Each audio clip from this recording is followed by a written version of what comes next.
Instagram is ad, yet people are consistently celebrating 100K followers on Instagram now. Is Instagram ad, or you don't just know the secret to growing on Instagram? Well, in this video, I'm going to be sharing my exact process that helped me grow to 100K followers on Instagram and can also help you grow on Instagram. Let's get right into it.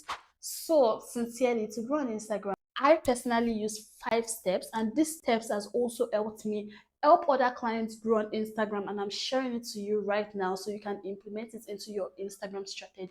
Step one, clearing mental blocks. I know this sounds very simple and even cliche, but to be honest, you cannot create value if your whole mentality is blocked and you're creating from a space of scarcity. So you need to clear away that mental blocks in order for you to create value. To clear away mental blocks, you need to first of all discover what is stopping you from creating value.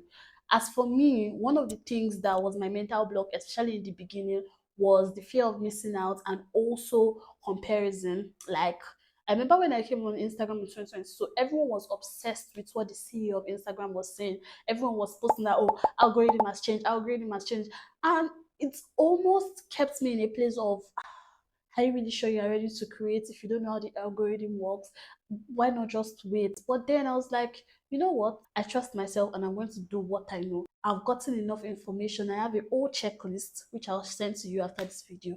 I have a whole checklist and I'm just going to, work according to the script. And I did just that. Then the second was comparison. I found myself comparing my progress on Instagram or even my overall growth in life to others. I remember I read a book then and it specifically said never compare your day one to someone's day 100.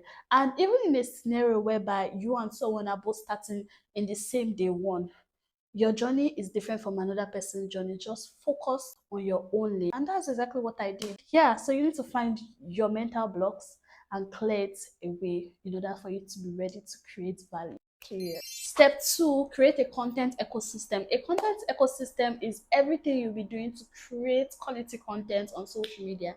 At the end of the day, growth is literally 85% of your content. Your content ecosystem, like I said, involves everything you'll be doing to create quality content. So the first things you want to do is identify your core content. Your core content are the pillars and the topics you'll be discussing on your social media account.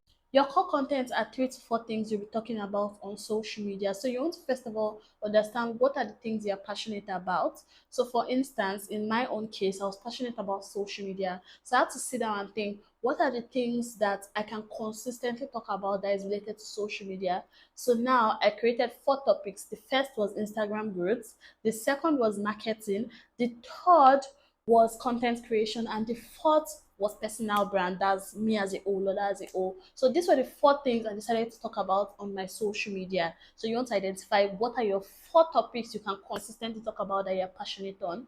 The next thing you want to do once you identify these topics is to map out about 15 things you can talk about in each topic. For instance, under Instagram growth, I knew I could talk about the algorithm, insights, I could talk about content formats, and then started to write more and more things. Under content creation, some pillars I identified were content writing, caption writing, audience analysis, competitors analysis. These are the things you need. And I did the same thing over and over for each pillar. So now I'm giving you the assignment to identify your topics, and under each topic write out different things you can talk about. Then the second thing you need to do to create a content ecosystem is to create your posting days. That is your content calendar. Basically, you want to know how many days a week am I going to post, and on each day what exactly am I posting for. If you don't know why you're posting, you want to take a moment and think about it. So for instance, some people post to get more sales, some people post to get more sales, more shares, more likes. So you want to think of it that, okay, I'm going to be talking about these 4 topics, but for each topic I'm posting on a particular day, what are my goals for this content? What are my desire? So you want to do that. PS, if you're mapping out your content days, for instance, I had a very fun content day. I gave myself a time slot of 3 months. So for the first 3 months, I tried to post every single day. The second month, I tried to post 5 times a week. And the third month, I then decided to tweak things a bit and post. But every single thing, I make sure I didn't post less than 3 times a week. So keep that in mind. The next thing you want to do to create a content ecosystem is to identify your content do's and don'ts. Like I said earlier, you need to have goals for posting. This is going to help you stay on track and be very systematic with your content. So for instance, my content do's and don'ts was one, I can't create any content if I don't know the goal for it. I have to know what I'm writing for. The second is, so now that I know my goal, why would somebody see my goal in this? For instance, if my goal was to get more saves, I would ask myself several times that why on earth would somebody be interested in saving this content? What in this content is worth saving? Most times, to be honest, you are the least person that can criticize your work. So it's always best that when you create something, ask a third party or a second party to help you proofread what you just created and see that, oh, can you, if you were randomly scrolling on social media and you see this post, would you save this post? Be honest with me. So I asked about two or three people, and once I get their feedback, I know if the post is what's going out or what's, reworking. Another content do's and don'ts you want to abide with is your content visuals. Don't play with your visuals because social media is a very visual appealing platform. Like, people are always making sure that the audio is nice, the visual is nice. Some people would stop because of how comforting your visuals look like. Yeah, it's a thing. Even if you're a beginner, you want to start small, realize it's a gradual process, but at the same time, make sure that your visual is something worth looking at, or even the audio is something worth hearing. For instance, I myself, I just started my YouTube. My filming setup isn't where I want it to be, but I've come to realize that it's a gradual process and it will get there. That brings me to my next step, which is your branding. Branding in the sense of you want to be memorable to people. You want people to see your content from afar and somewhat know that, oh, this is your content. And I did just the same thing.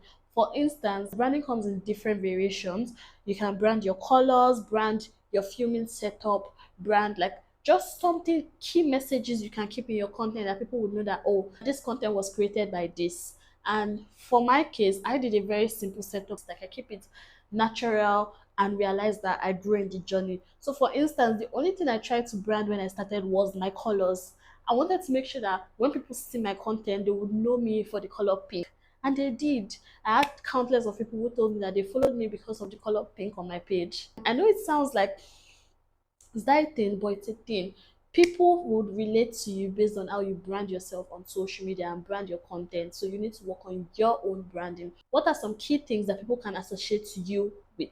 Step four, engagements. And I know you must have heard this saying, content is king, engagement is queen. That statement is 100% right. You need to be social on social media. As someone who is not relatively social, these are some of the things that I did that helped me socialize more on Instagram and also helped me grow my account. So the first few things I did was I nurtured my Instagram story. Bro, Instagram story seems like that place that, oh, why am I even putting my time in when people don't see my story on the explore page? Well, your Instagram story is that thing you nurture to ensure the people who already follow you would feel the need to share your content to their own community. And that way, you get more people to your page. So my Instagram story, I tried to make it very value orientated. Like, I shared value and shared a bit of my lifestyle. I didn't really share much of my lifestyle because I quite believe that I had a very boring lifestyle, or even still have. But I make sure it was really value orientated, and I share stuff like what I was doing in a day, my schedule for a day, things I'm doing, where I'm at. I kept those minimal, but I make sure it was very value orientated.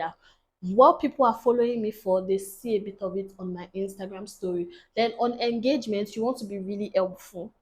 To be honest, I know you have things to sell or you have goals to meet, but at the same time, you are dealing with humans. You don't want to be so AI originated and all.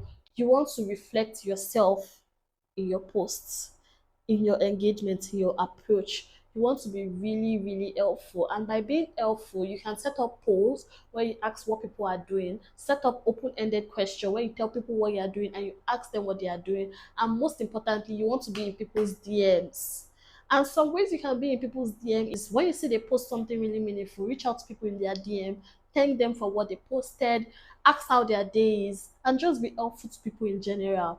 Like I said, I believe one of the best ways to instantly connect with someone else is being helpful. These are the steps that works for me. To be honest, my method of achieving this step might not work for you, but at the same time, these are the first steps you actually need to grow on social media. Guess what? In this channel, I'm going to be getting deeper and deeper on how you can have a handful of strategy. You don't want to miss out on any of my videos, so I implore you to subscribe to this YouTube channel, as I'll be dropping weekly videos that breaks down how you can grow and monetize your social media accounts. So don't miss out on my videos. Thank you for watching. It was really nice talking to you today. I hope you had an amazing time watching this video and you were able to pick something from this video. Now I challenge you, what's one thing that you can instantly apply in your Instagram strategy? I would like to know. And also, if you have any question, ask me in the comment section and I'll be glad to reply you. Have a lovely day, and don't forget, I'm Lola the social saver, and it was nice having you in my channel.